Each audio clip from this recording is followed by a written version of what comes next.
Hello there, my name is Wokianaru, and welcome back for another round of Project Castaway. I am barbecuing the sharks as we speak. I just jumped out and started stabbing.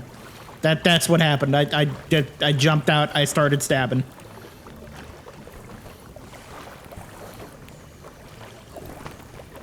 So, yeah, the sharks are now dead.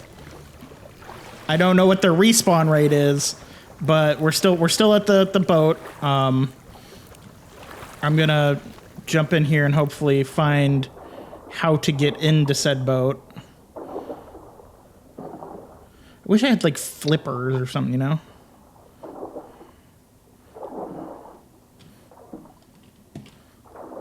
Just like anything that would make this easier.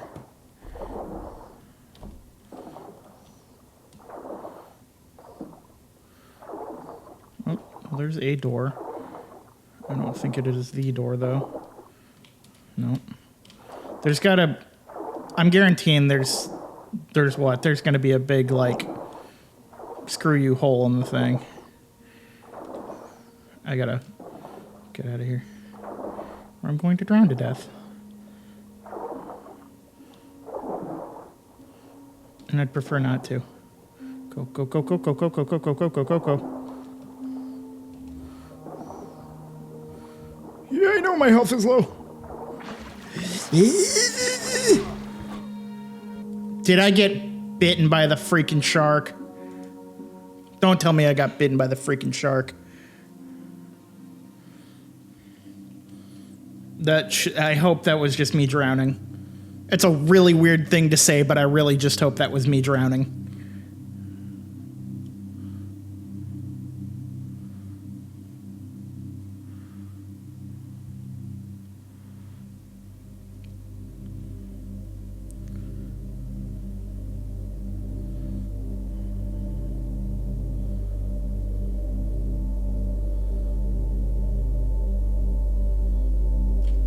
Come on! We're gonna go. There we go.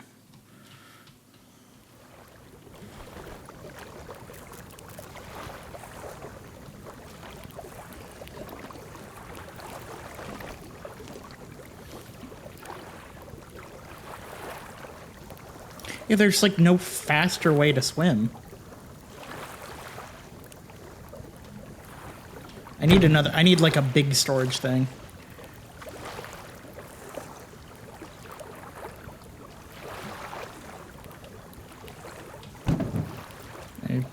Yeah, so last time I spent most of the time I was just doing, maybe I can put the flag up. Is that the flag? I think that's the flag.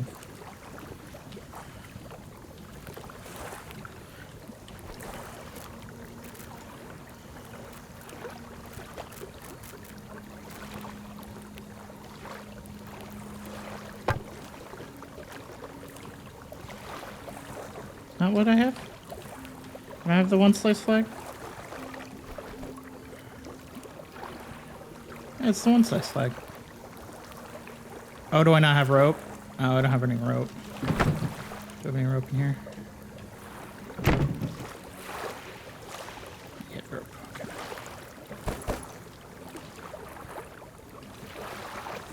Oh, I need a large... Ow!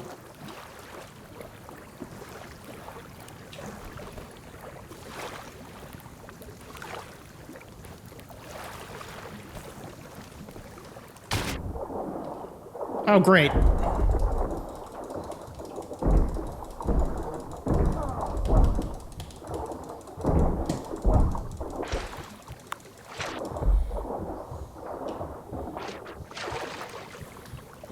That's how you kill the shark, by the way. You just keep on them. That's literally all you just keep on them.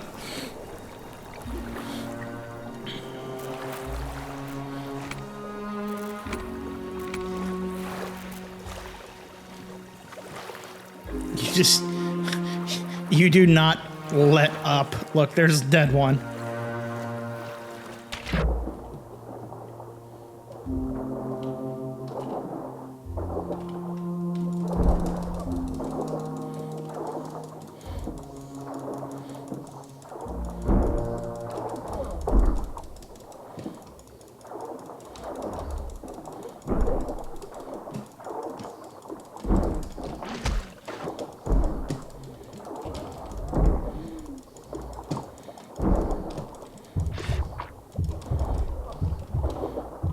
You don't let it think it's better. That's what you do. You do not let the shark think that it is better. I have now killed 4 sharks.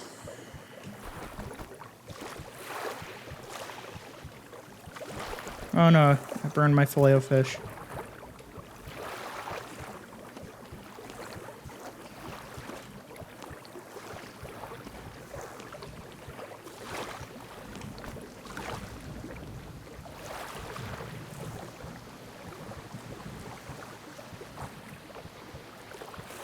I was trying to push the raft, so because I'm kind of stuck around this thing right now.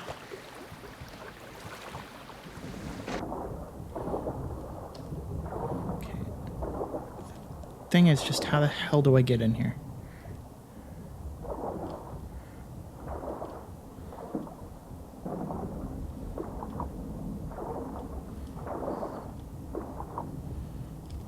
So you'd think with a ship like this, generally what happens is there's going to be air pockets.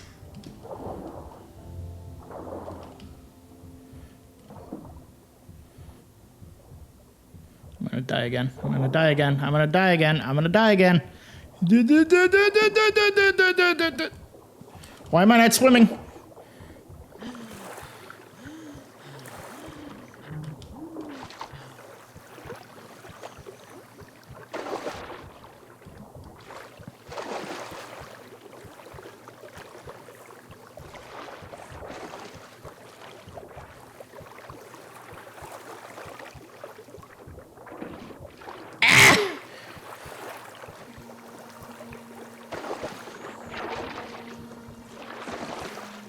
Okay. You know what this just tells me? This just tells me that this guy is skinny as can be. That's all that it tells me.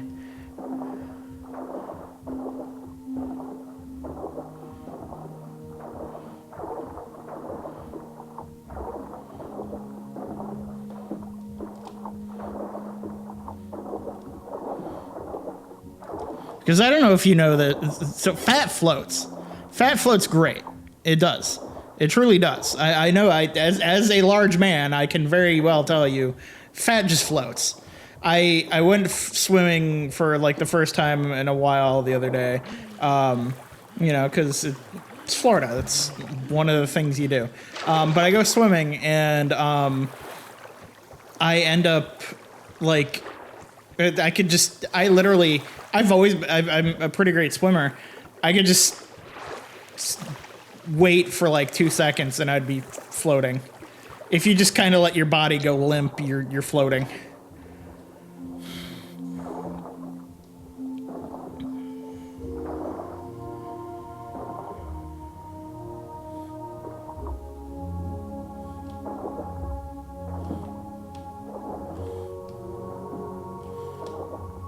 It's great exercise too.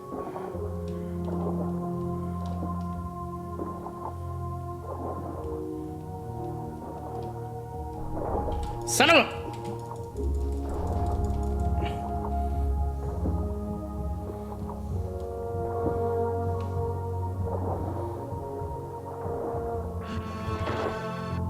Okay, I think that...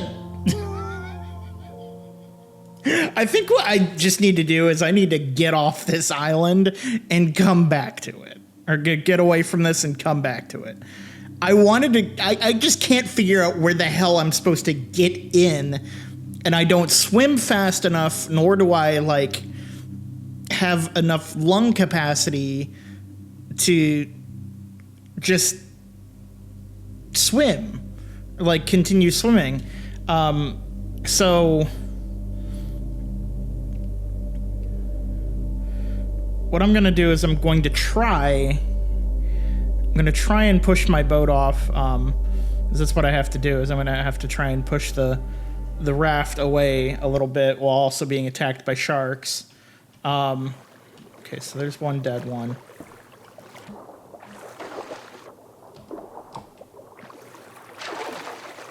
There's the other live guy. Hi.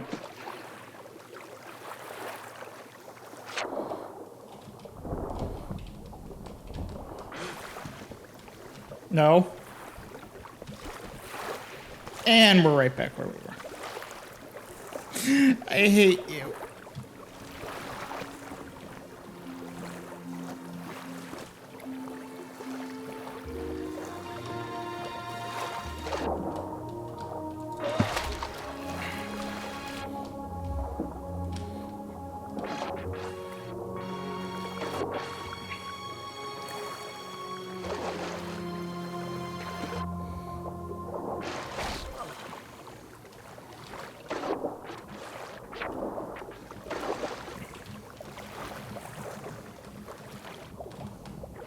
There we go. There we go. Okay. We're gonna go to the big island. Over there.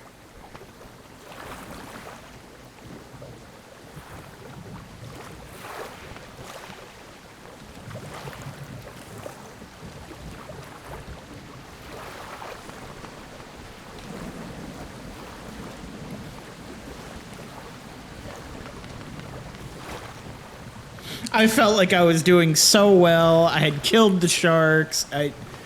I was happy. Life was good.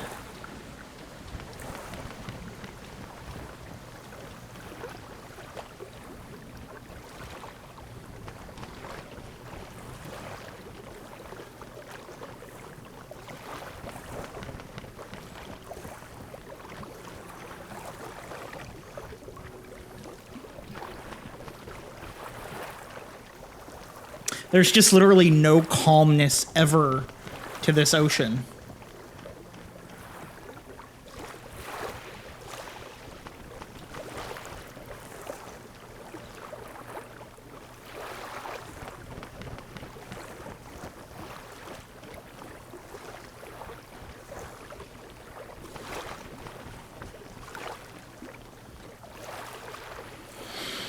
So if I remember right, this big island over here is the home to another sad tale.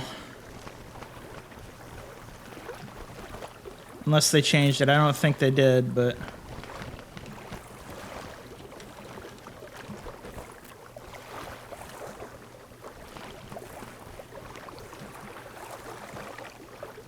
Extra crispy doesn't look very appetizing. I don't care, you ate it! Why is there a tree in the water? What the hell is that?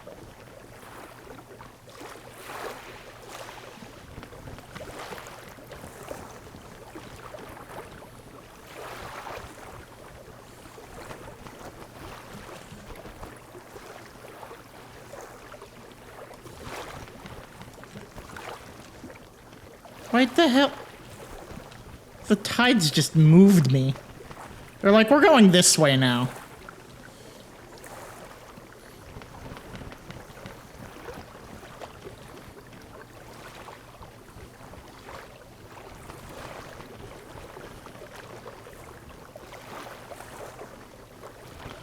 If this is, I think this is the one I'm thinking of. Like, this is a fairly large island. Full of, has to render in.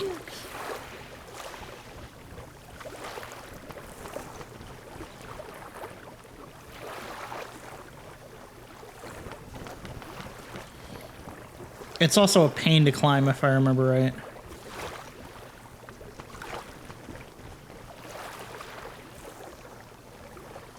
I think that's home right there. That one right over there. I'm going to figure out that boat.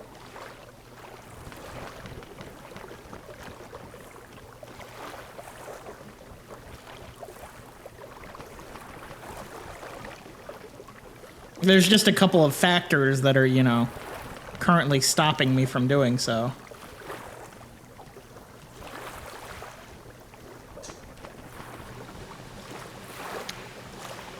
It's just the fact that it's like, okay, we have, for one, I'm gonna try and come around here.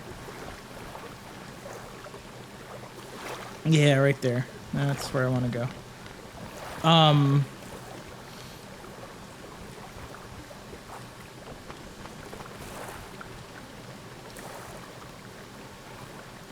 two sharks that we're fighting, and then lack of oxygen. So we're just fighting that. We're constantly fighting the, you know.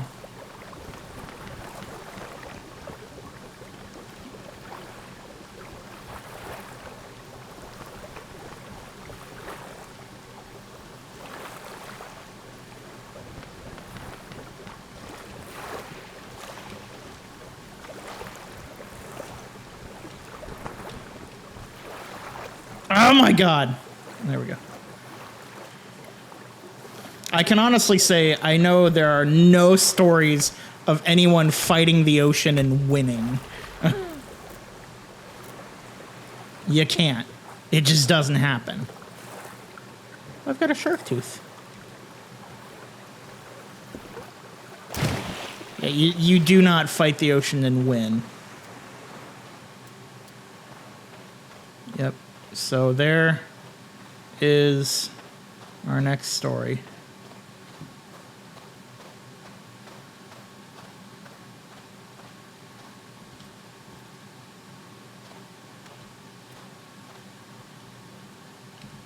Mulch shack. Yeah, because that's what I needed.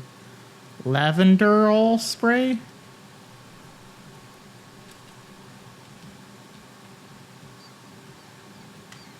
I remember playing this before you know, fully.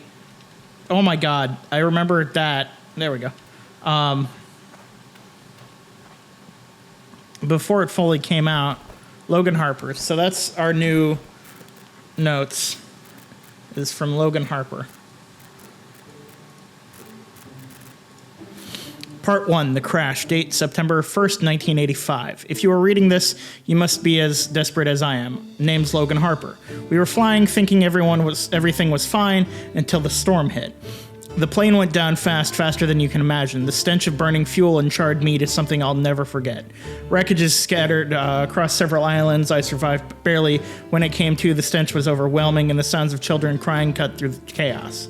It's been 2 days since the crash. The plane is still smoking, too dangerous to go near. I found a few other survivors, a woman and 3 kids. I haven't bothered to learn their names yet. They look at me like I'm supposed to save them, and I resent it. Their fear is palpable. The kids' constant crying pierces the air, and the sight of their terrified faces smeared with dirt and tears makes my stomach churn. Right after the crash, I stumbled upon the wreckage and bodies. The sight and smell made me puke. The acrid taste of bile lingering as I tried to gather my senses. My short-term memory is shot. I can't remember where we took off from or where we were heading. It's all a blur. I have a nasty concussion and my head feels like it's splitting open. Only the long-term details stick. My wife, my family back home, their faces are etched in my mind, a cruel reminder of what I've lost. I miss them terribly. The loneliness is suffocating. Yes, so this one is literally... This one is bad. This, like... I remember this one as just being horrid. Yeah, so the lieutenant's, his story was sad, of course. Well, I mean, all of them. All of them have been just awful. But the ones that are like, are people that are like not even supposed to be here are just somehow even worse.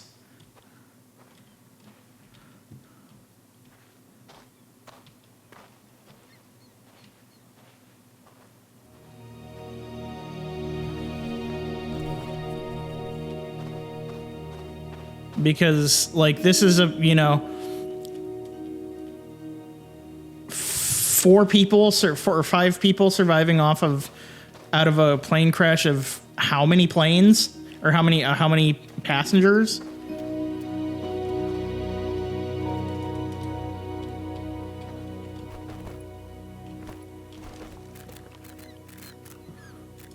Part 2, The Struggle, date September 2nd, 1985. It's been 6 days since the crash. My head still throbs from the concussion, and the short-term memory loss is maddening. After I rely on the woman, I've overheard her name is Claire, and the kids more than I'd like. They seem to think I'm their leader, but I can barely keep myself together. The stench of the wreckage hasn't faded. Every time I catch a whiff, it brings me back to those first moments, to the bodies and to the blood. I'm trying to piece together what happened, but everything's still a blur. The kids cry less now, but their eyes are filled with a silent plea I'm not equipped to answer. Claire is doing her best to keep the kids calm. She comforts them, whispers reassurances. It's admirable, but it feels like I'm being attacked by a leopard. That's what it feels like. That's what it feels like. Leopard attack. And it's a leopard. Nothing's going to stop a leopard.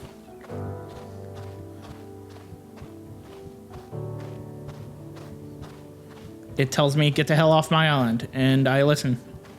Because it is a leopard. And I am a fragile human.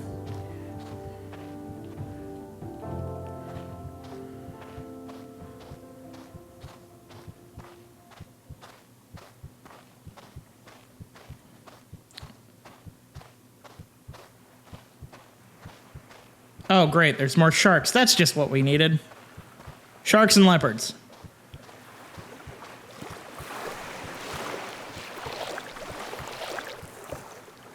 Bet your parents never told you that story.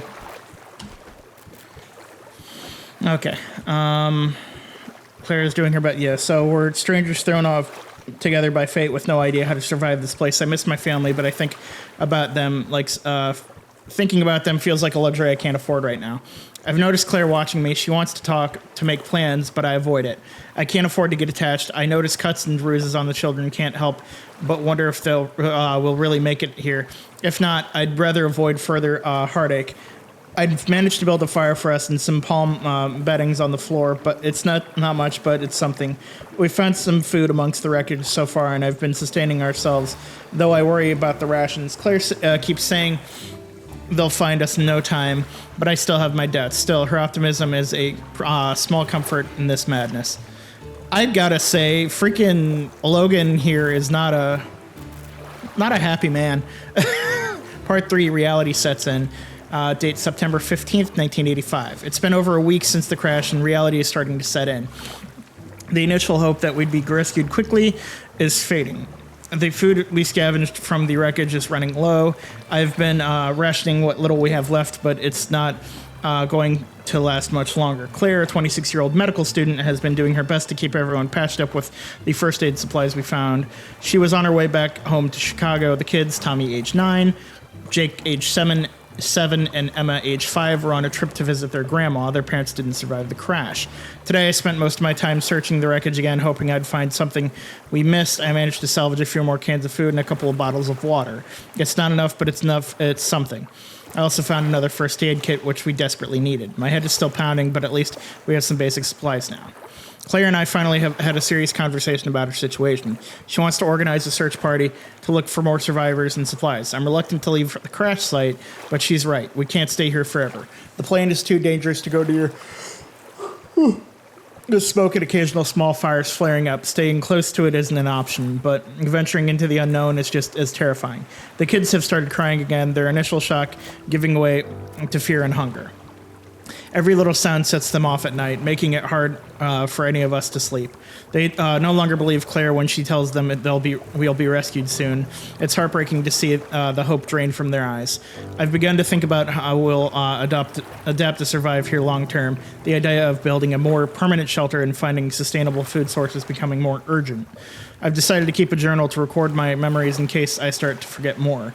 Good thing I packed one. Every night, the sounds of the island grow louder. The wind through the trees, the rustling of leaves, and the distant calls of unknown animals. It's unnerving. I lie awake, staring at the stars, wondering if anyone is looking for us. I try to remember more about my flight, but it's all fragments. My wife's face is the only clear memory, and it feels like a lifetime ago. I don't know how much longer we can hold out like this. We need a plan, and we need it soon. Tomorrow we'll start exploring beyond the wreckage. I hope we find anything that can help us survive a little longer. Yeah, so I remember their story. I remember most of the stories pretty well.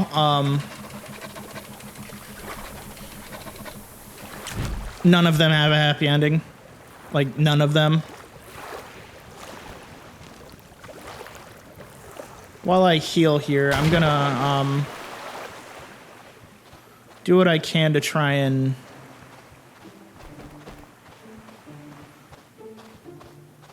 build onto the ship. Oh, you know what I want to do? I want to,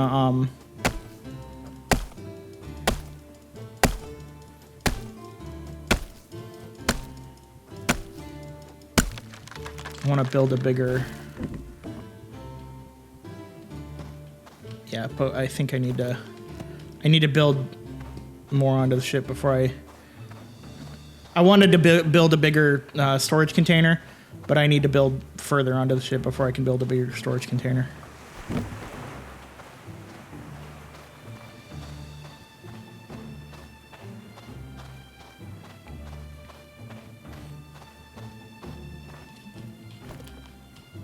Coconut. Coconut. There's supposed to be like a coconut with every tree. There it is. Right now the coconuts are what are sustaining me for water, so.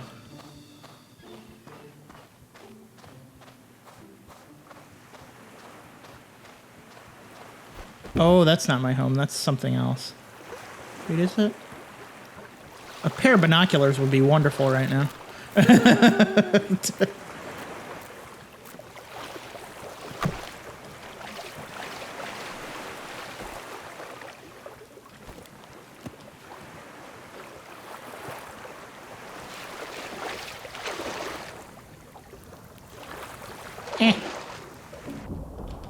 Just go underwater for a moment there.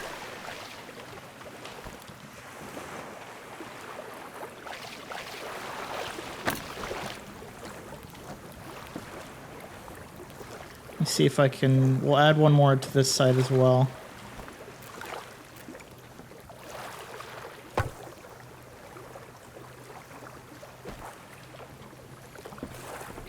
It's just gonna be real wide.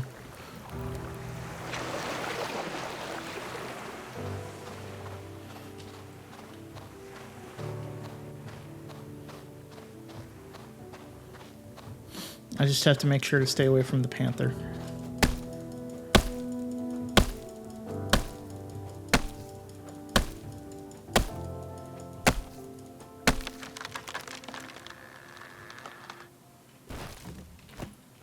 Because the panther is something I absolutely cannot take on right now.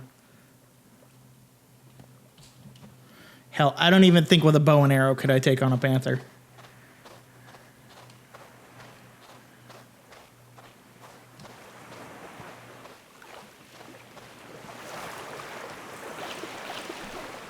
Me personally, I know my limits. I can't take on a panther.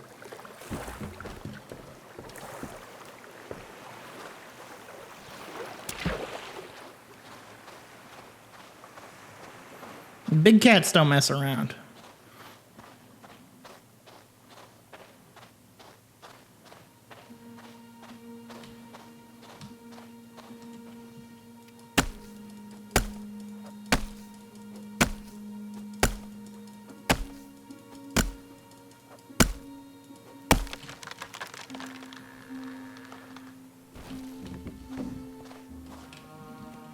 There's only ever one type of big cat that you're going to get that's going to ever mess around, and that's going to be a cheetah. There's a very specific reason.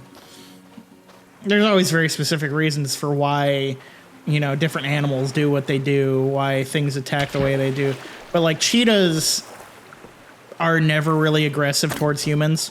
And that's because they don't really want for food. They have, you know, they generally... They don't see us as a threat, and they can just, you know, they get plenty of food, so they're never really wanting for food.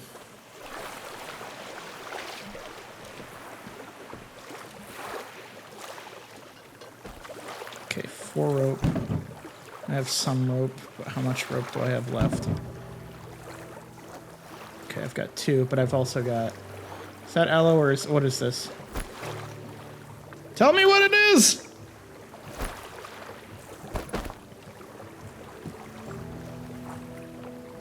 Okay, it's yucca.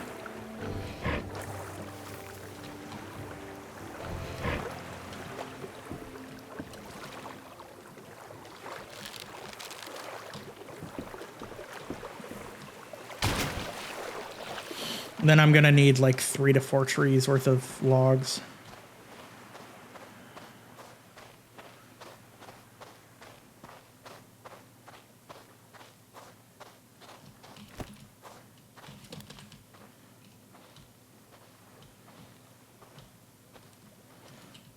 I don't know where that went. Jaguar. I think it's a jaguar. I said panther earlier. I think it's a jaguar.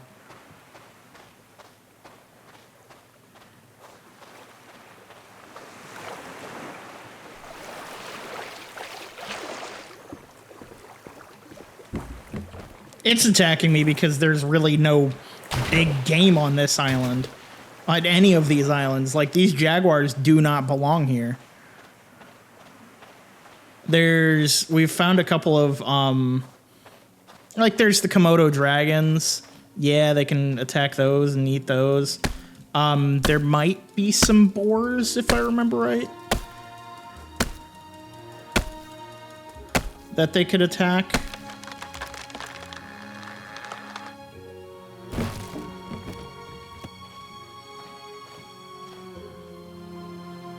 But realistically, those poor guys would starve here. The Komodo dragon would be fine. The boar maybe as well, because the boar will eat, you know, other things. It'll supplement its diet with things. But a carnivore like a jaguar would starve. Unless it's like swimming absolutely every day. It would have to. It'd have to swim every single day and you know, eat a lot of fish.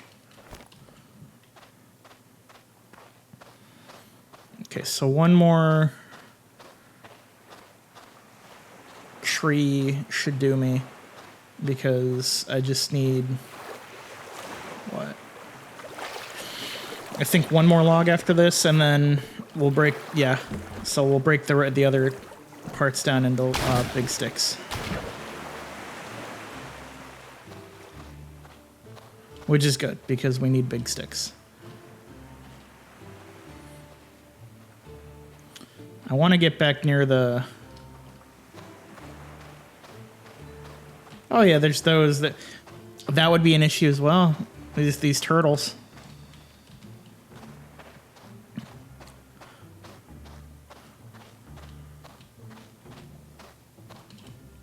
You know, turtles, I mean, they're freaking armored. They're perfectly fine. They, you know, can live here all they want to.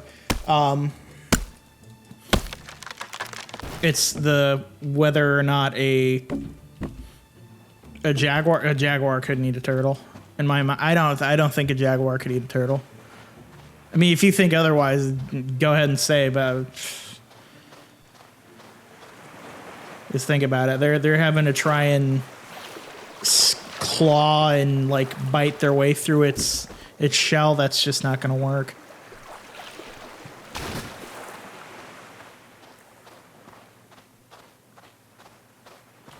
Because that's what turtles are meant for. They're like, their shells were meant to be attacked.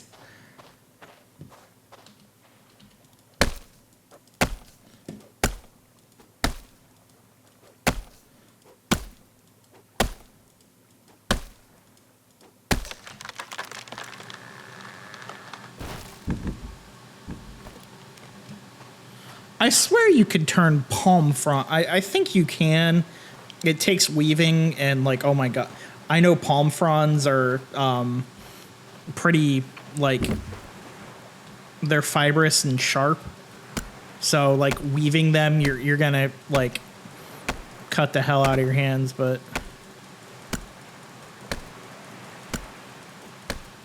you could do it.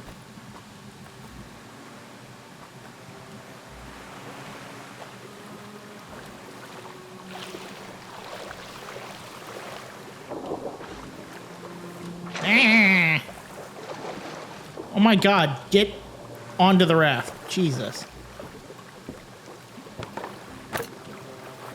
And now we're a pirate.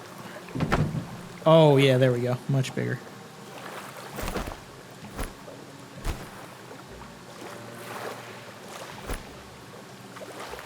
Much better.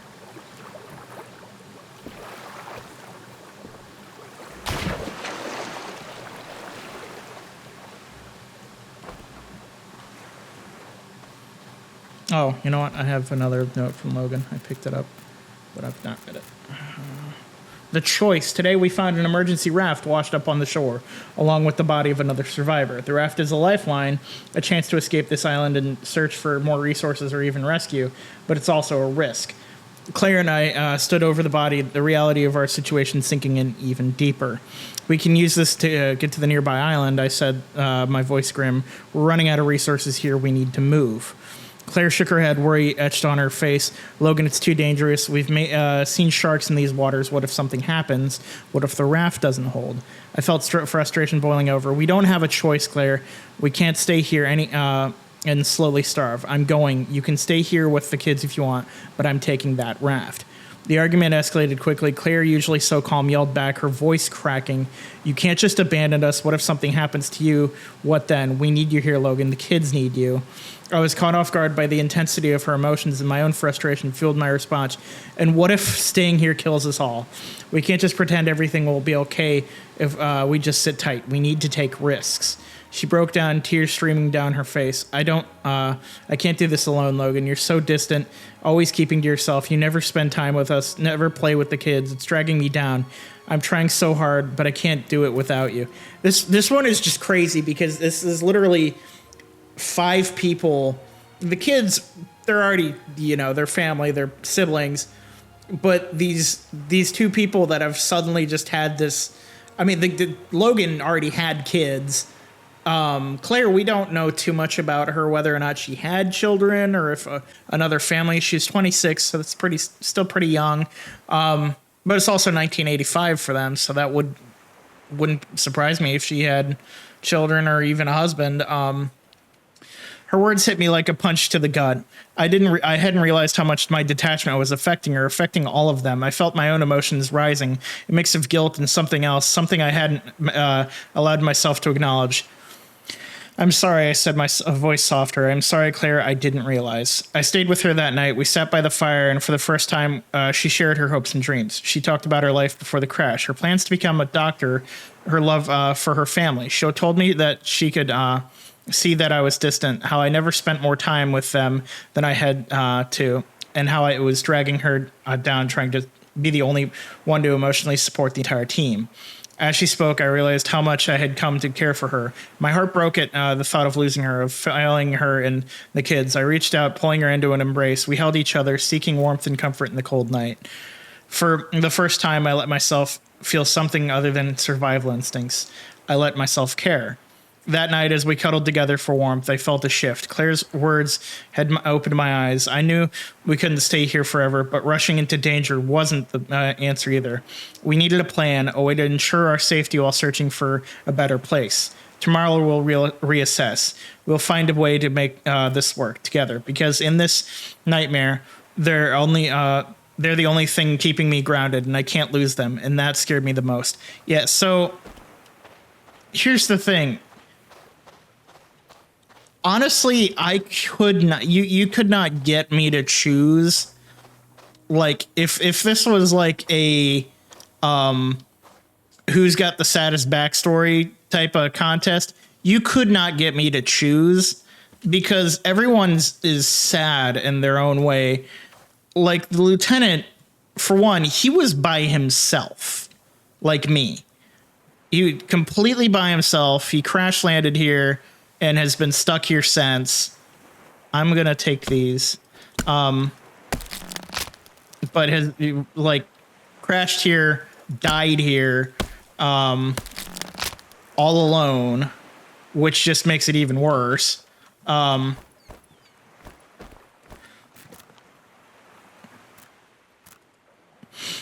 Growing attachments, October 1st, 1985. Last night changed everything. Claire and I spent the night talking. We were the first time since the crash. We shared fears, hopes, and dreams. Holding her close, I realized how much I care for her and the kids. They're my anchor in this chaotic sea of survival. But along with that, realized and came a flood of guilt.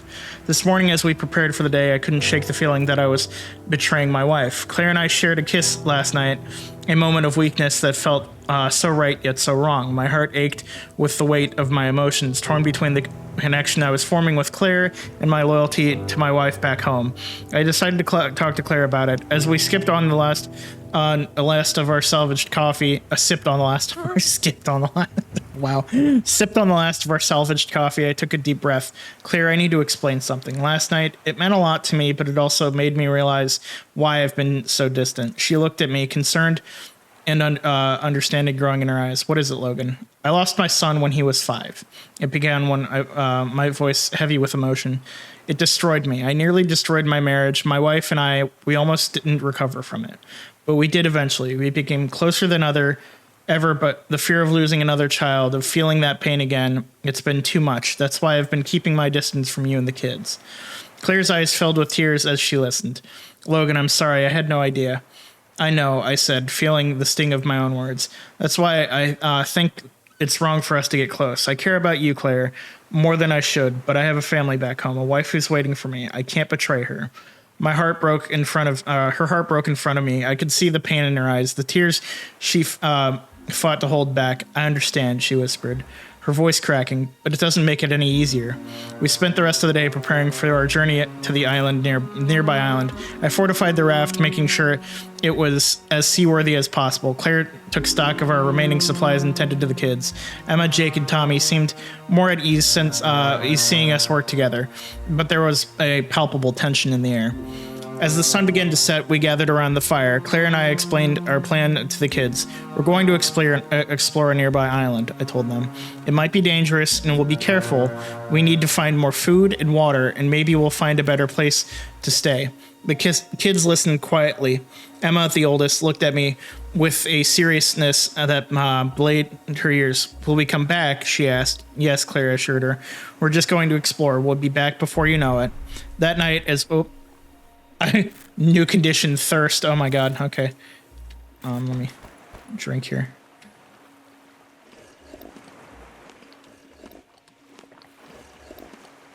That should be enough. Ah! I hit F1 on accident.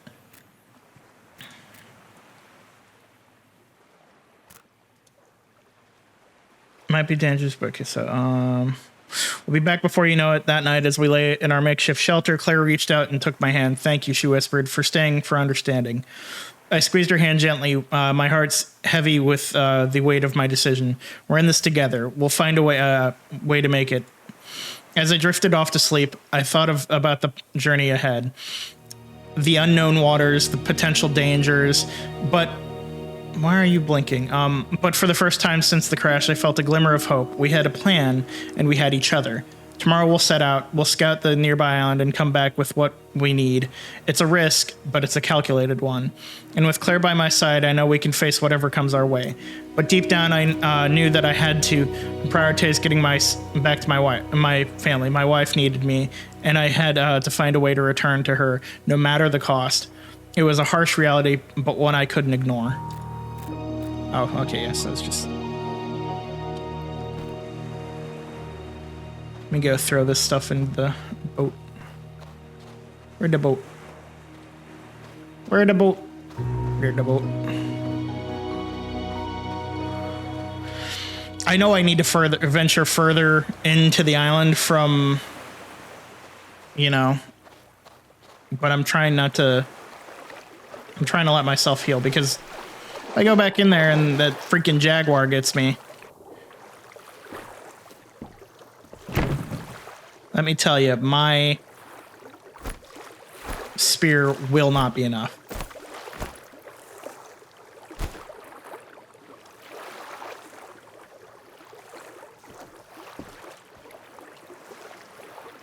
Can I just throw it some, like, meat? Can we form a, like, mutual understanding? Is that possible?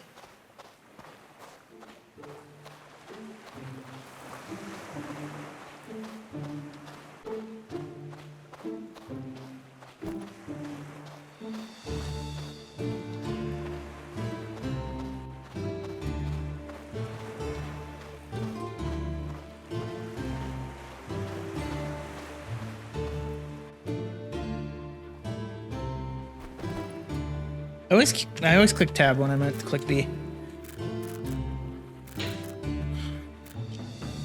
Emma's smile Time has changed us all. We've adapted, moving from island to island, scavenging supplies, and learning the lay of this strange land. We've managed to build up a decent stockpile of food and water. For now, at least, we're surviving. Emma, now 5, has a way of reminding me of my own son. Her curiosity, her innocent questions, and the way her eyes light up when she discovers something new. It's like a mirror to the past. Tommy at 9 and Jake at 7 have taken on more responsibilities. They're growing up faster than any child should have to. The islands are strange, though. Supplies and tools vanish without explanation. The kids have started having nightmares, waking up in the middle of the night, screaming about shadows and voices. I've heard them, too. Claire tries to reassure everyone, but I can see the fear in her eyes. We've noticed several wrecks scattered around, but they're often too dangerous to explore. The last time I tried diving, a shark nearly took my leg. It's a constant reminder of how precarious our situation is. We can't leave the kids alone for too long, and the risks are high. Emma, in her innocent way, often says things that bring a smile to our faces. Just yesterday, she found a seashell and handed it to me with wide eyes. Logan, will this shell bring us good luck? Her hopeful expression melted my heart. Maybe it will, Emma, I replied, ruffling her hair. Maybe it will. Despite everything, her presence is a balm. She reminds me of my own son, and it's both a comfort and a source of guilt. The memory of my son's death and the near destruction of my marriage haunt me. It took years for my wife and I to rebuild our relationship, and now here I am, torn between the family I lost and the makeshift one I'm trying to protect. But tonight, something happened that brought us all these emotions crashing back. We were sitting around the fire, and Emma slipped up. She called me Dad. The word hit me like a punch to the gut, and all the buried pain and guilt surged to the surface. I'm not your dad, I snapped, harsher than I intended. Don't call me that. I'm not your father. Emma's face crumpled in hurt and confusion. Before I could react, Claire was on her feet, anger blazing in her eyes. Logan, how could you? She's just a child. She looks up to you. Emma ran off into the darkness, her small figure disappearing into the night. Panic surged through me, cutting through the haze of anger and guilt. I stood up, my heart pounding. Emma, come back. Claire and I grabbed torches and set off after her, the fear of losing her in the dark gnawing at me. The jungle around us was thick and menacing, every shadow a potential threat. Claire's angry rebukes echoed in my mind as we searched. Her words a constant reminder of my failure. Emma, where are you? Claire's voice was strained with worry. As we moved deeper into the jungle, the sounds grew eerie. Every rustle of leaves, every snap of a twig set my nerves on edge. Then we heard it, a low, menacing growl. My blood ran cold. We found Emma huddled under a tree, but we were torn. But before we could reach her, a pair of Komodo dragons emerged from the shadows, their eyes glinting in the torchlight. I grabbed the nearest weapon, a makeshift spear, and charged at the beasts. Rage and fear fueled my every step. Emma, run, I shouted, but she was frozen in terror. Yeah, so this whole thing sucks.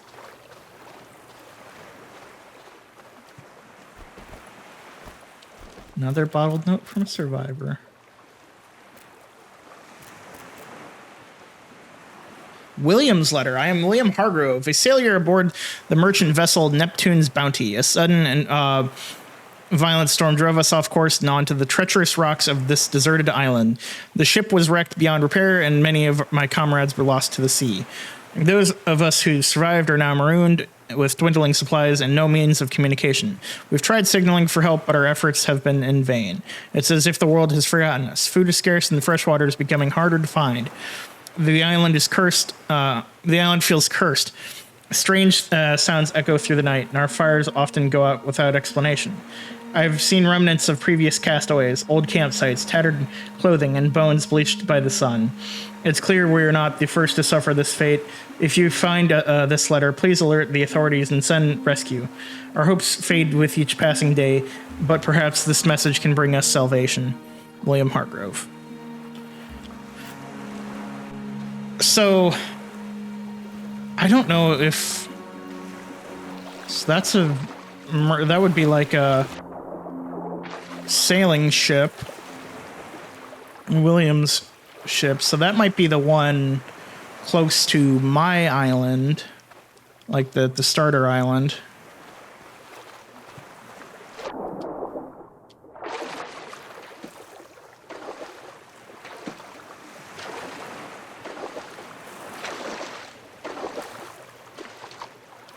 If I remember right, I have to go back up.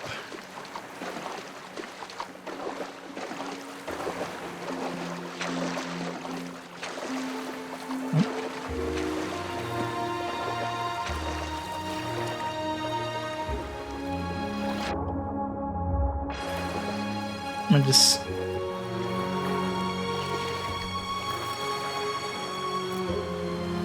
Ow.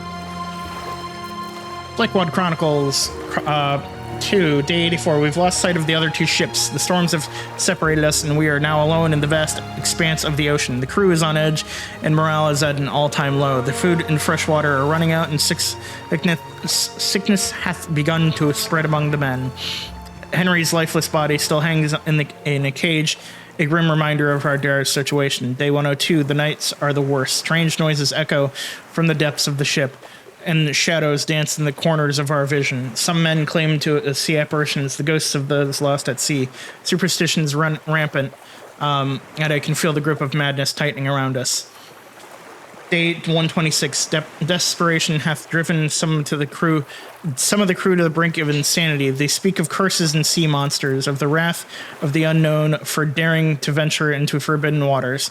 I try to maintain order, but it is a losing battle. The once loyal crew hath become a band of frightened, superstitious men.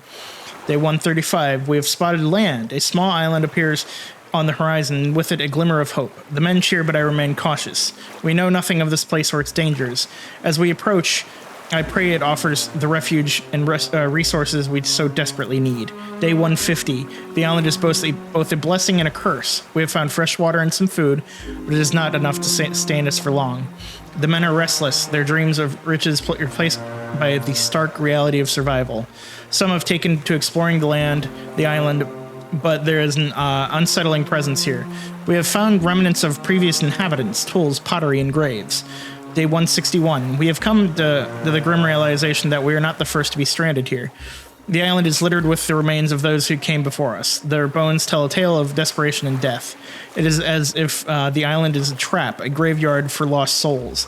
The men's morale is shattered, and I fear it is the only matter of time before they turn on each other again. Day 171. In my final entry, I record the last vestiges of hope fading from mine heart. Our supplies are nearly gone, and the men have become hollow shells of their former selves. We are trapped in this purgatory, unable to find a way out. If anyone finds this journal, know that we sought riches of the fabled lands, but found only death and despair. The voyage that began with such promise hath ended in tragedy. Remember us not as foolish adventurers, but as the men who dared to dream and paid the ultimate price. Captain Edward Blackwood. Yeah, so that's another, like, almost all of the entries talk about seeing, you know, what seems to be bits of old civilization, old, like, wreckages and, like, things like that. So all of these guys talk about that. Like, they talk about, oh, there's definitely been some other, you know, there was either some other inhabitants on this island, like someone who crashed here as well, or there was a someone who, like, definitely lived here. Ah, snake! Can't get me up here. But yeah, they all talk about that. They all talk about the fact of, you know. Oh, there we go.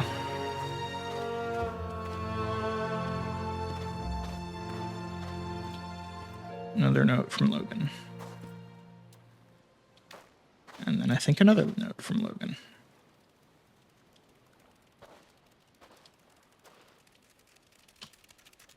Can you grab it? Grab it.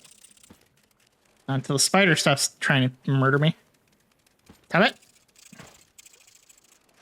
I can't see the freaking thing. Oh, it's a scorpion. Even worse. He's the defender of the letter. You gone?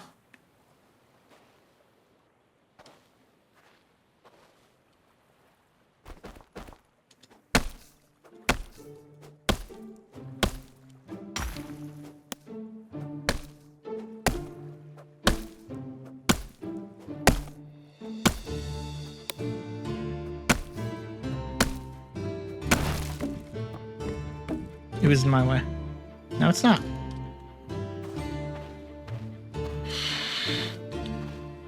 Okay. So we have 2 more letters from Logan. Dude, I think Logan is the one that writes the most.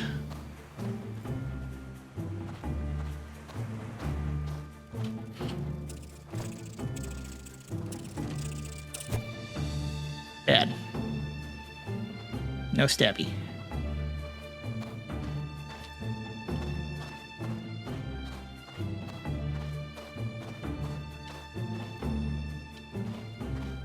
See, like I said, I know I need to get back up there. Because there are things up higher. But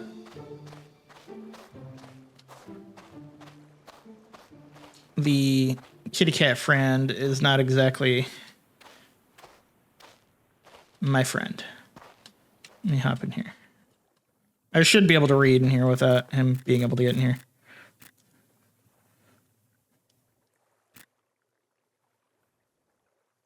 Okay, so yeah, the following is a blur. I'm trying to recount the details of this painful memory as best as I can. Claire and I were searching frantically for Emma in the dark. The jungle around us, thick and menacing. The sounds grew eerier with each step. Then we heard it, a low, menacing growl. My blood ran cold. We found Emma huddled under a tree. So I drove the spear into the first dragon, but it barely slowed down. The second one lunged at Emma.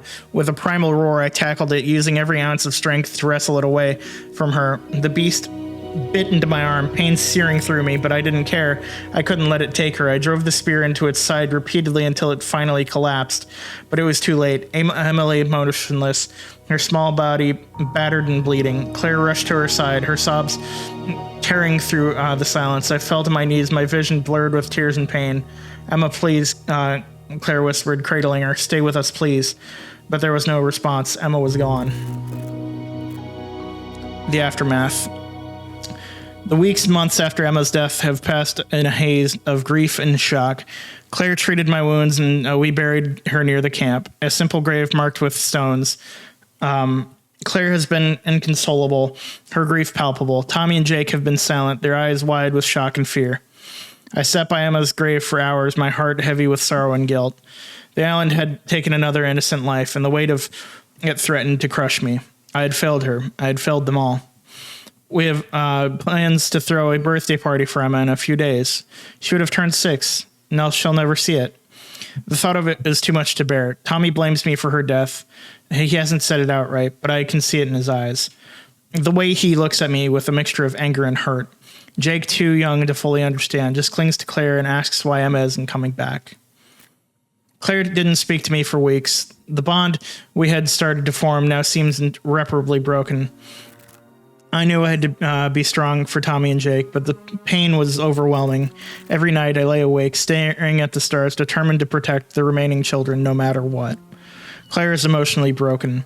She treated Emma as her own, and the loss has shattered her. She sought comfort from me, something physical to make her feel human and alive, something other than a failure. But I was reluctant, too wrapped up in my own grief and guilt to give her what she needed. The distance between us has only grown. Today we held a birthday party for everyone. It was an attempt to bring some semblance of normalcy back into our lives. Claire and the boys needed it. A moment to remember Emma and try to find some joy amidst the sorrow. But I couldn't bring myself to join. I knew they needed it, but I couldn't face them. Instead, I left to deal with my emotions privately. I needed a little bit of space, so I decided to go on the raft and drift a little bit, just to get some peace and isolation to think through these scattered thoughts. As I floated on the water, the silence was deafening. The weight of my guilt and sorrow pressed down on me, threatening to pull me under. I don't know how we'll move forward from this. Emma's loss is a wound that may never heal, but I have to try. For Claire, for Tommy and Jake, for the memory of the children we've lost. They are my family now, the only people who need me. I realize that now. We may never escape from here. No one else matters. We have to survive.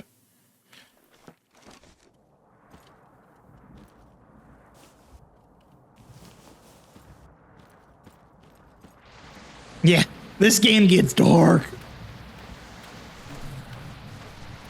That sounded like the Jaguar.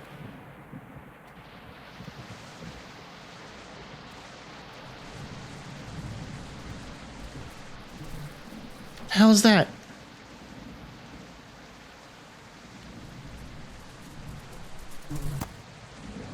Freaking Hornet. That's right.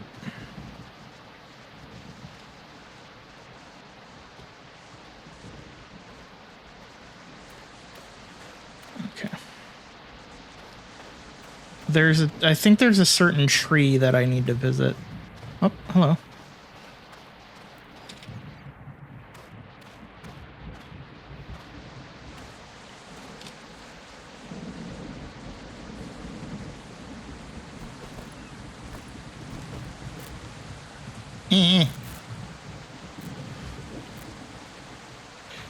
Items. I need to find Emma's gravesite and bury the items next to it if I ever find them. Hat, necklace, photograph.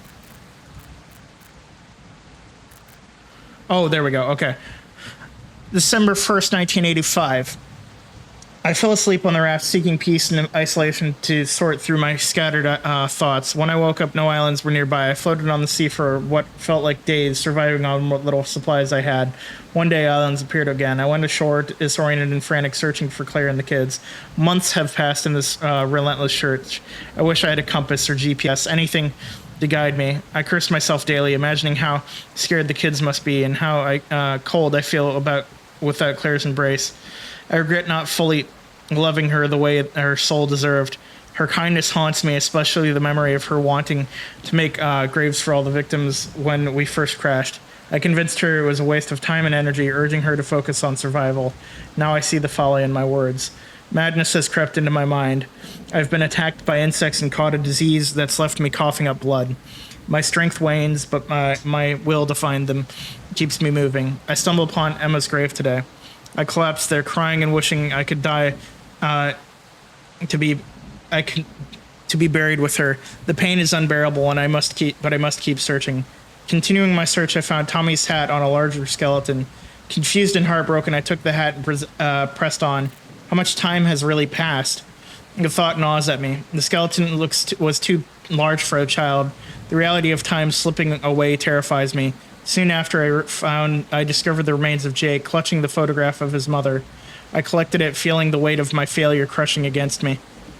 Again, I was struck by the size of the skeleton. Was it possible that so much time had passed, that they had grown and aged while I was lost at sea? Finally, I found Claire's skeleton, her clothing unmistakable. I took her necklace, a token of to bury with the others. Realizing my end is near, I write this final note. To whoever finds this, please honor my dying wish. Build a gravesite for Claire, Tommy, and Jake and Emma, and bury these items with them. Let them rest in peace together. I don't deserve to be buried alongside them. My shame is too great. Please also commemorate the other passengers who perished in the crash. Their lives deserve recognition and remembrance. In a life full of regrets, this is my last plea. Please give them a peace I couldn't provide in life. Logan Harper. Yeah, so like this island, these islands do something.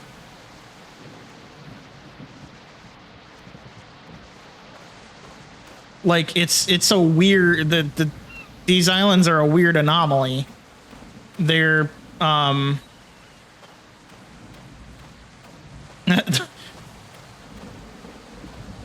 if the SCP Foundation could get their hands on them, oh they would.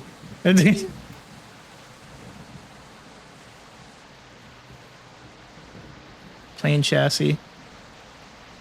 Shark repellent. Other chair. Okay.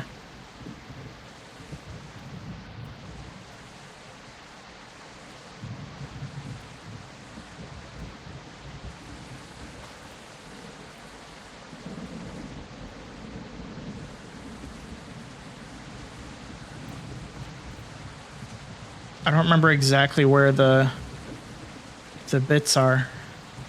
So like I said, this island is so much larger.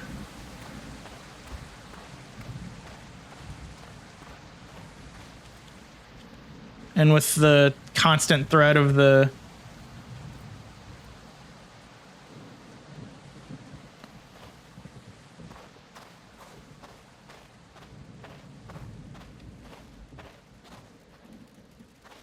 It's like I have not seen it since it first attacked me, which is scary.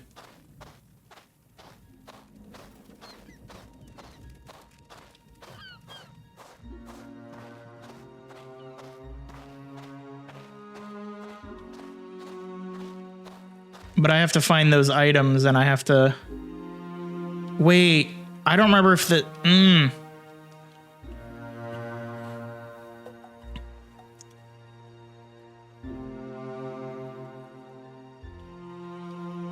I don't know if their items are on this island.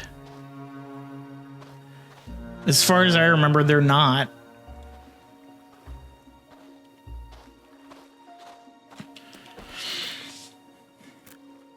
Hat, necklace, photograph.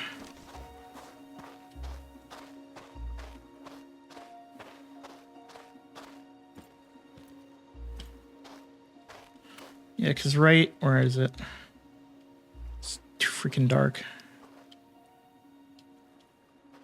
I saw it.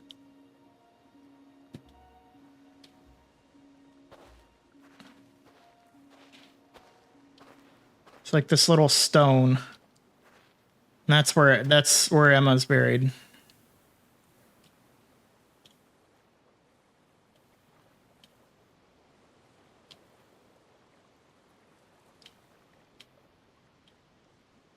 But yeah, so there seems to be like he doesn't know how long he drifted, but he said he comes back and he feels like it's been like when he finds their skeletons, he's like, these skeletons are too big to be, you know,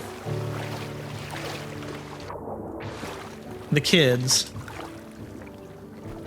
But they unmistakably have, you know, their things. Like they have Tommy has his hat. Jake has a picture of his mother that apparently he always had with him.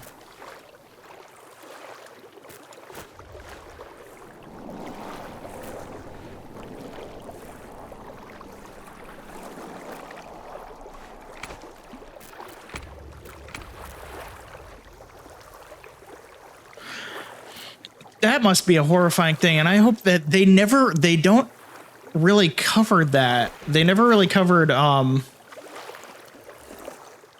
because, you know, the kids had parents. They were with their parents, when the plane crashed, and, like, they know their parents died. So I'm just wondering if, like, if they buried their parents. Like, I'm really hoping they did.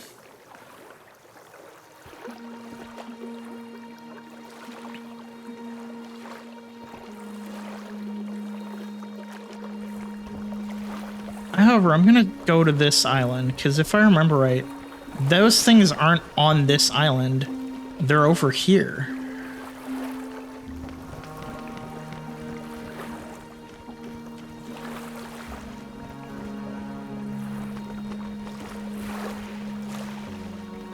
I'm gonna try and finish off this storyline. Ooh.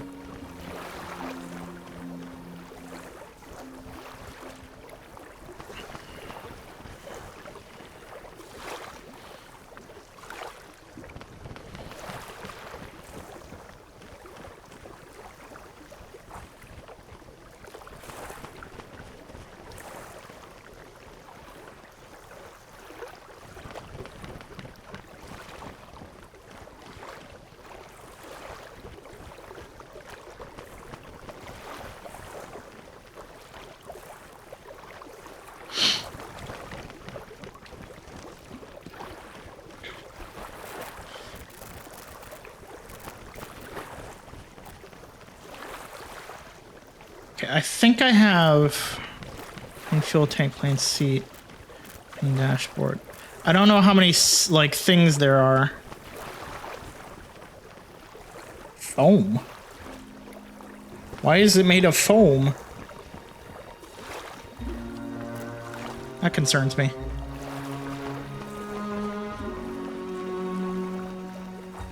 Yeah, there's their shelter.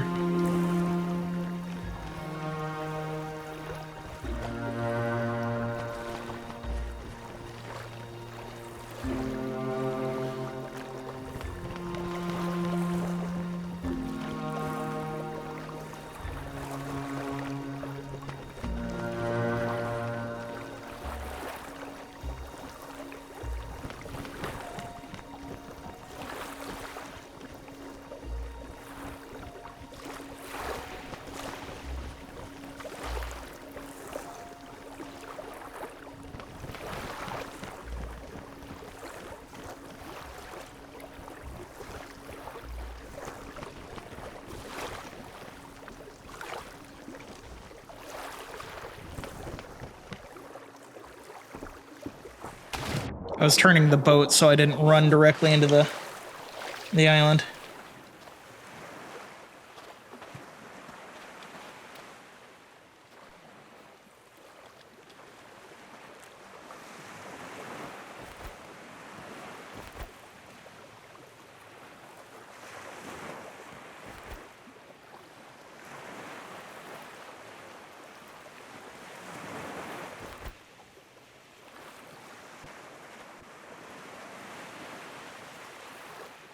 I want the box. Can I pick up the box, please?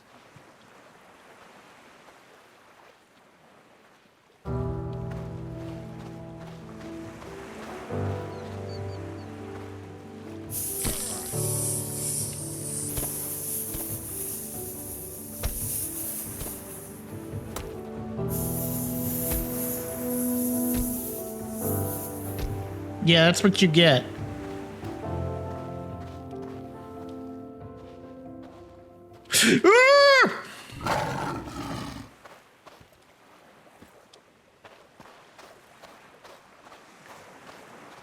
No need murder, kitty.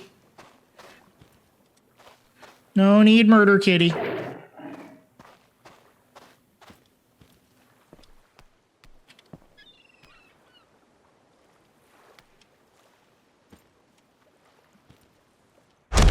Ow.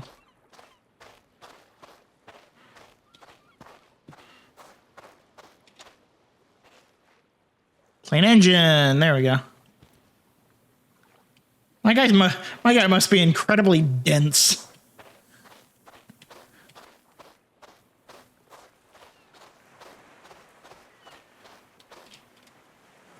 Every time he falls with like the heaviest thud.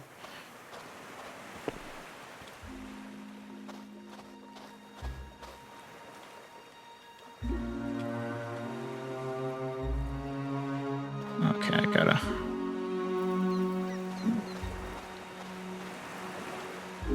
Advanced crab trap. Ooh.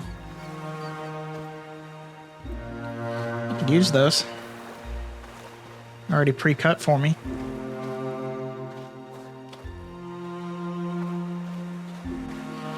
So if I remember right, I do need chilies because the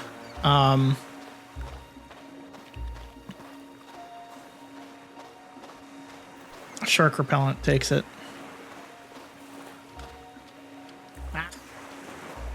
Get it in just a minute. Drop off some of this stuff.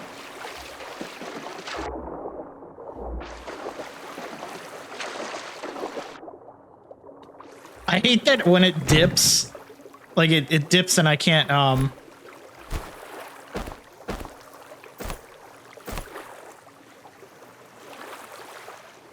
can't just jump on it from there.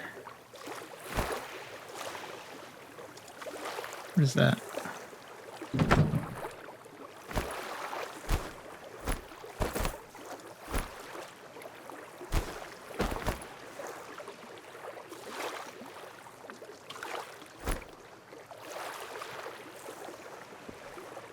Yeah, let me look.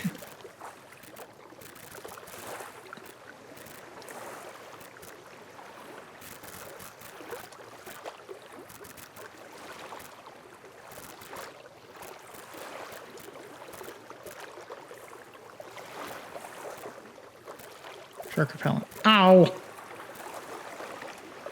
Pooey.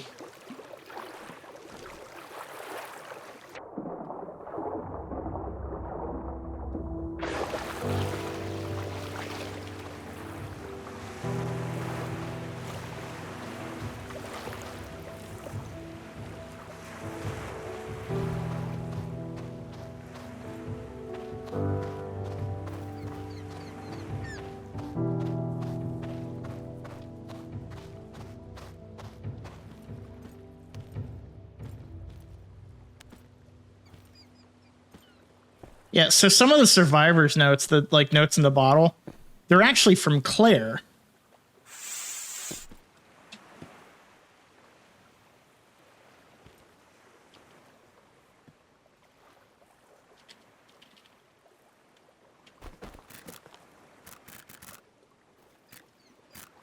Letter from a scientist. My name is Dr. Evelyn Parker, and I was part of a little expedition sent to this remote region to study its unique ecosystem, funded by a shadowy corporation named Mordenpole Corps.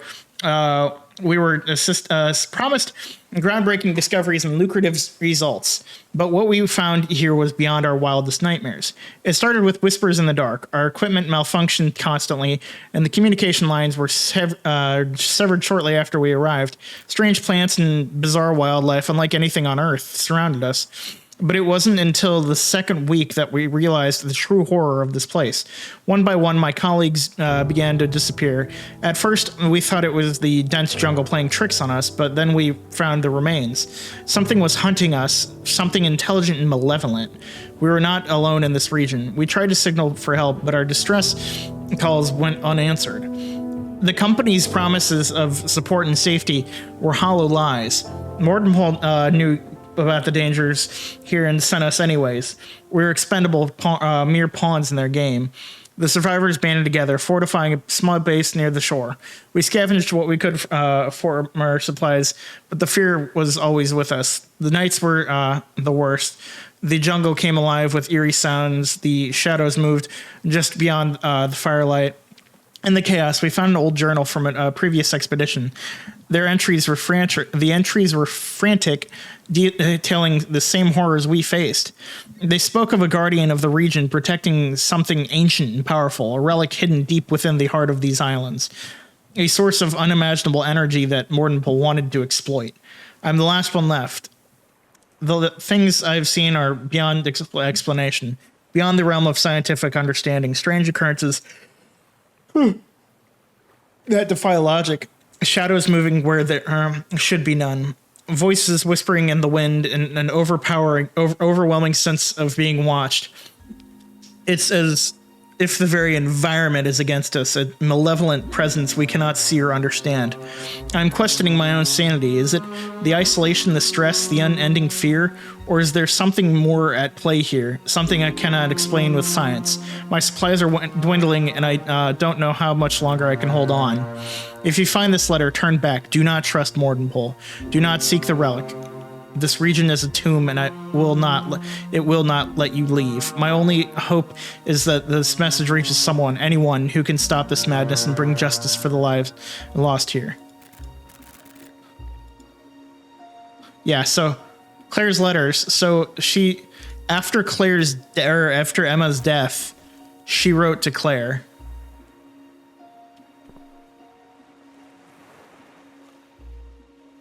What do you mean? Oh, that's right.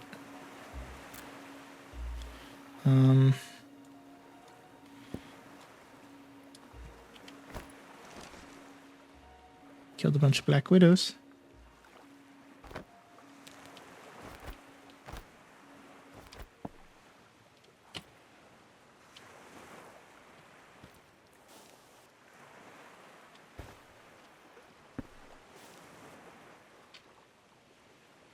So I guess their stuff wasn't here. I thought their stuff was here.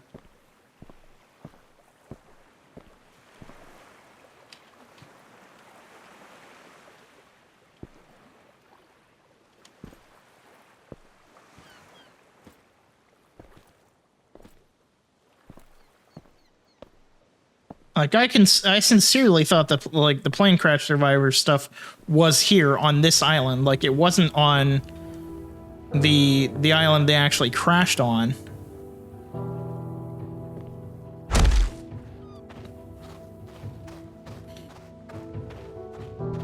I need to be careful.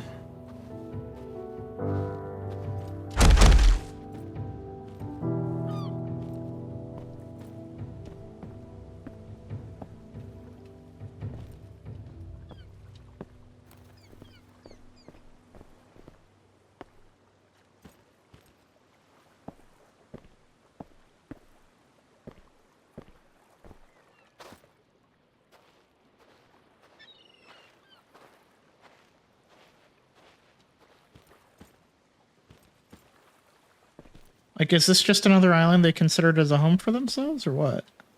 They always said that island was their home, that the island they crashed on, that was their home. That's where Emma got buried. That's where the rest of them died.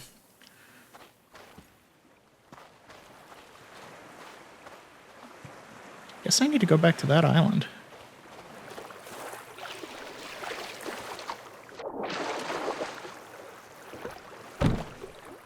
There's just something feels off about that.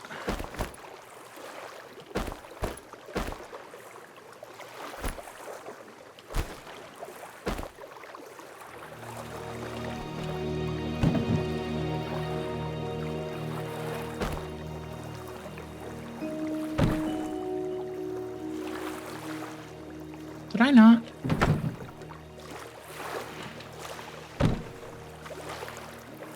I guess not.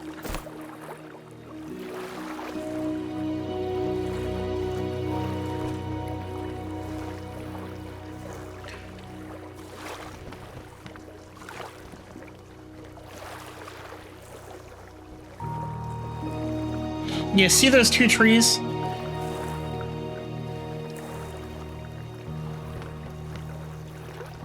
Yeah, you see how it looks like there's these two larger trees?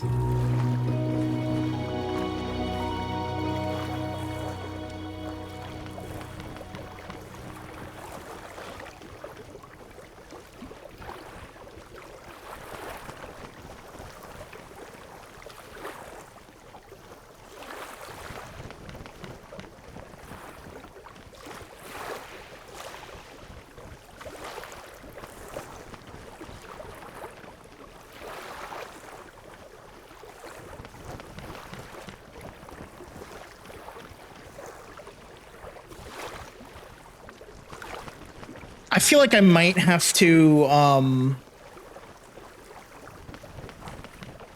no, I'm not gonna do that. I always hate doing that. I hate doing that. I hate doing things off screen.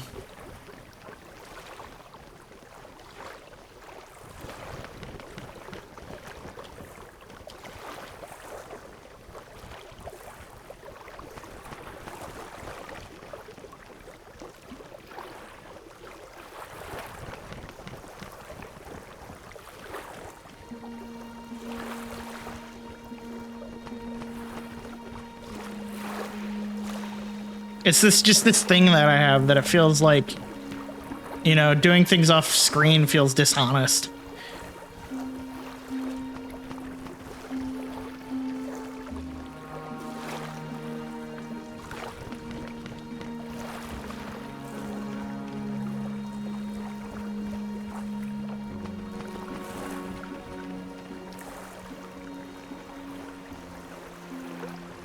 Because it's one of those, you know, who's to say I did actually do those things and, like, didn't cheat the system somehow? I think that's always what I've been like.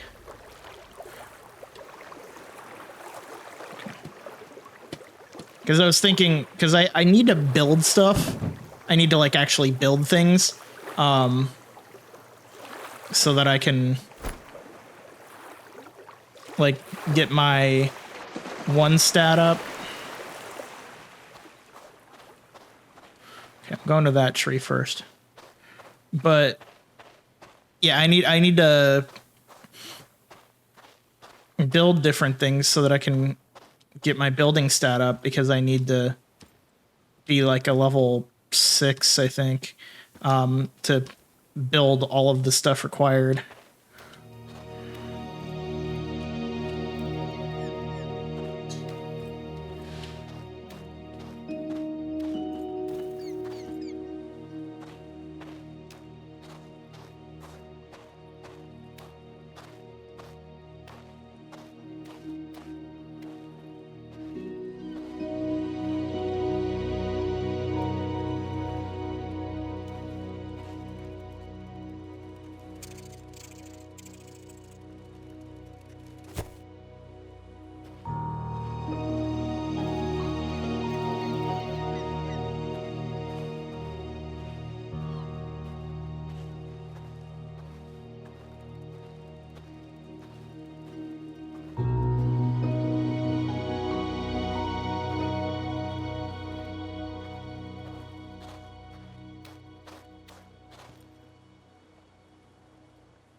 Ooh.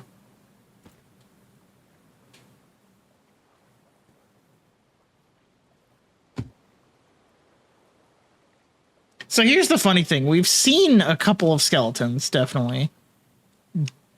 Definitely not as many as would be here, basically, as like from the stories we have read, there would certainly be way more.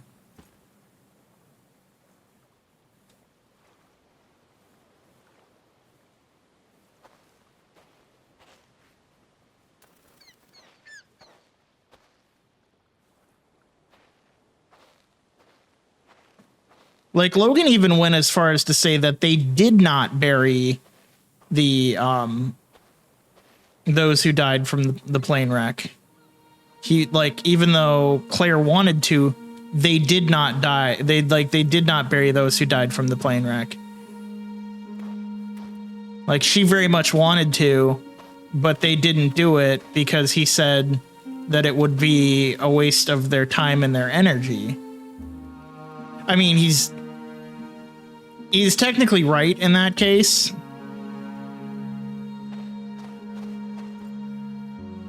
It would be like a waste of time and energy to like bury however many people were on that flight.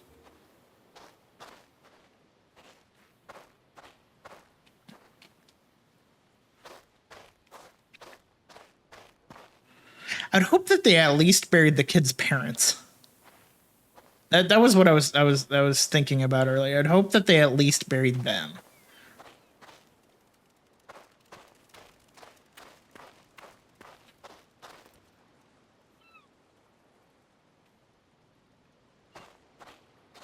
But now I have to run around here with no clue in the world and try and find. Oh, hello. Advanced crab cage, plain air filter. Okay, so hey, I did need.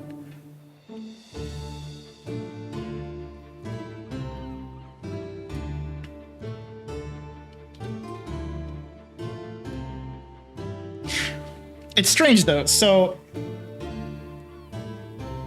multiple people, like basically every single survivor. I guess you couldn't necessarily call them survivors, but every single journal and whatnot that we have read has mentioned some form of like supernatural aspect of these islands. Yet we personally have not experienced any of that.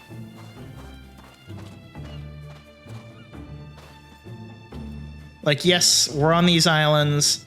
Yes, we're dealing with animals and whatnot, and some things that are, I wouldn't say nature can't explain. I mean, they're islands. But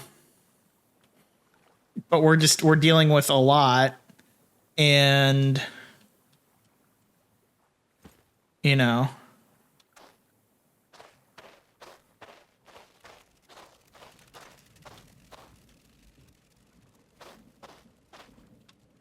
okay, so his hat was over here.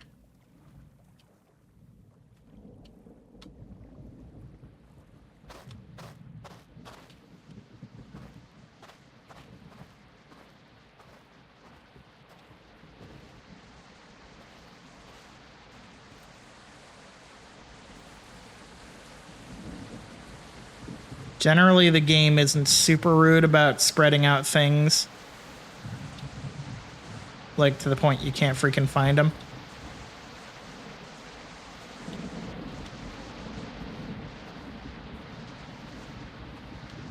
So I've done this in the past.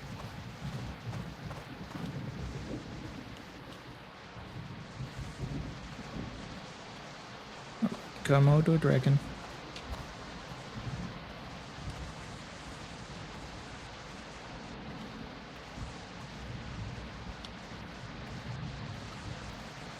Now I'm starting to lose the light again.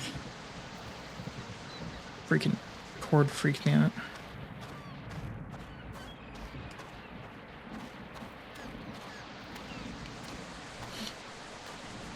But there's also just this question of, if he said that he gathered all of these things, why are they now spread out? what caused them to get spread out.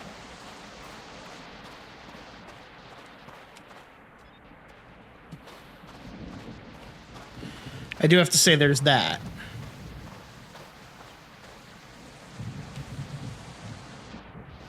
Hello.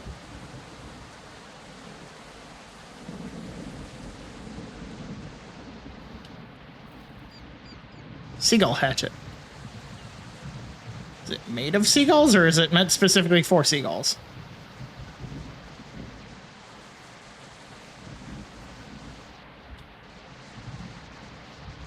Where is it? Let's see if I can find it.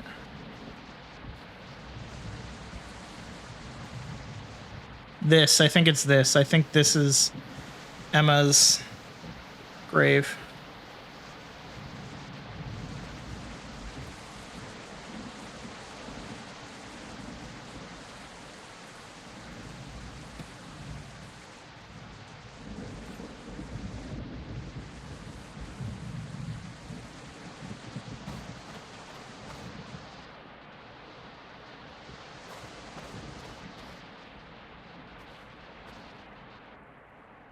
Jaguar spear. Ooh.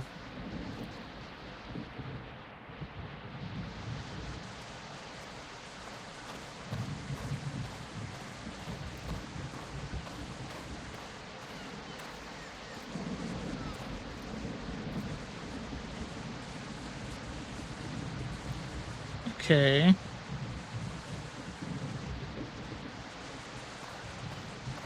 I would like to find one of the other things, please.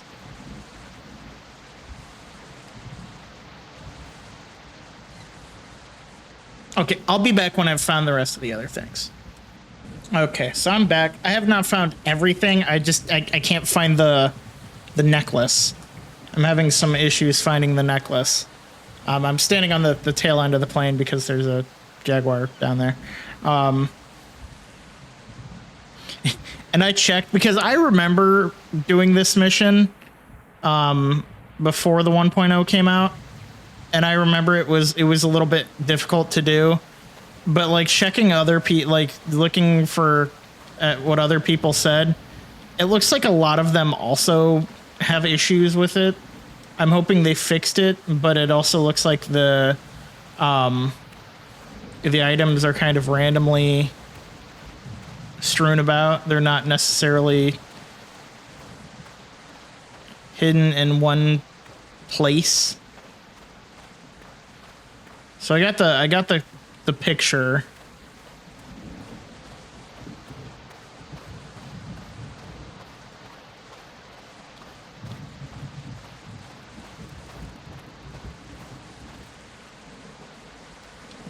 Okay, so that's where Tommy's hat was. Wait. Small stick. Could bury that. She likes sticks.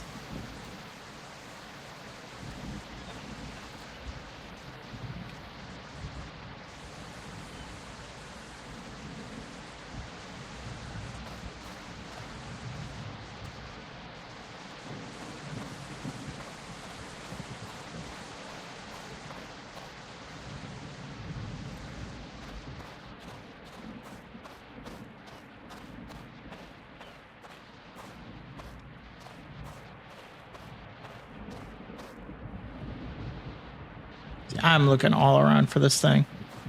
Oh my god, there's the jaguar. Hi, buddy.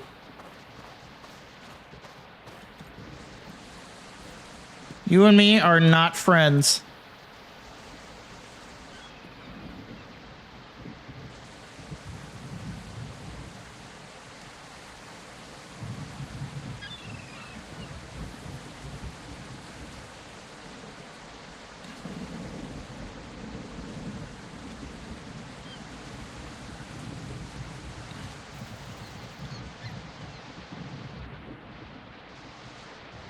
Oh, I did also find another bottled note. I have not read it yet.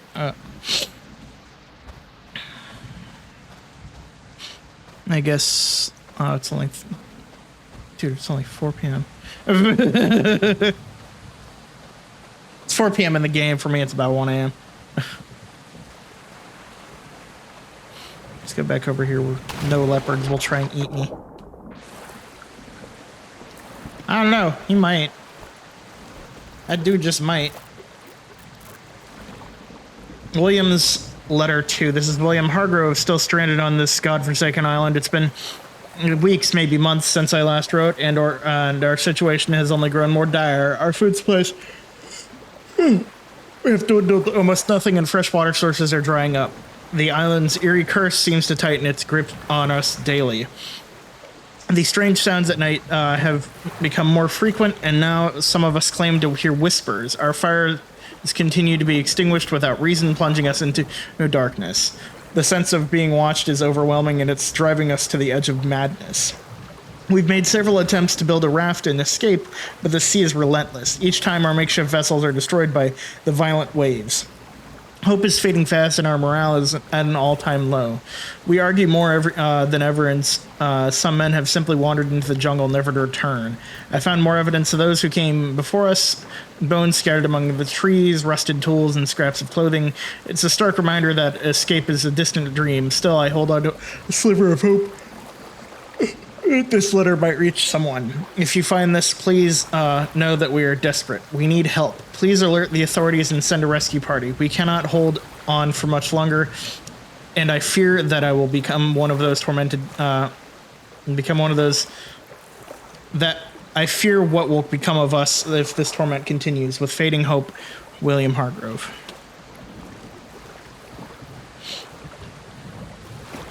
See, I was looking towards the plane for her necklace. I don't know why, that it makes the most sense to me that that's where it would be.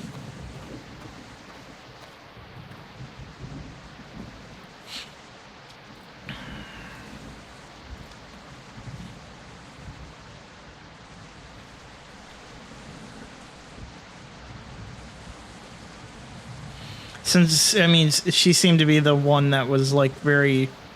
Ooh. For one, she, like, kind of kept them all together, but also was...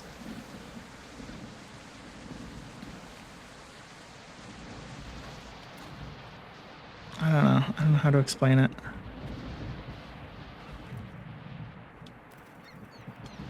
Yeah, I don't remember where I found her necklace last time. And there's a strong possibility that it's not there.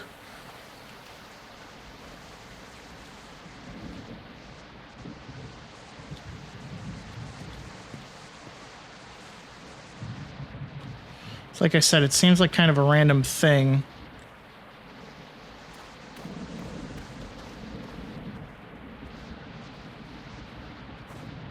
I'm trying to search up this way, but this jaguar is freaking killing me.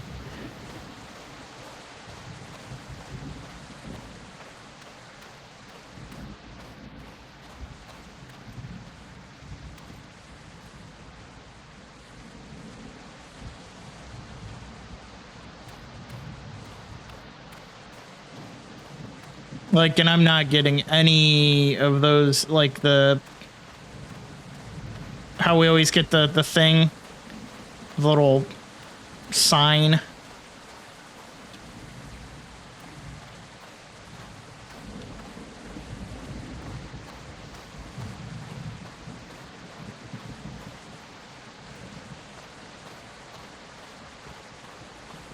Little "hey dumbass" over here sign.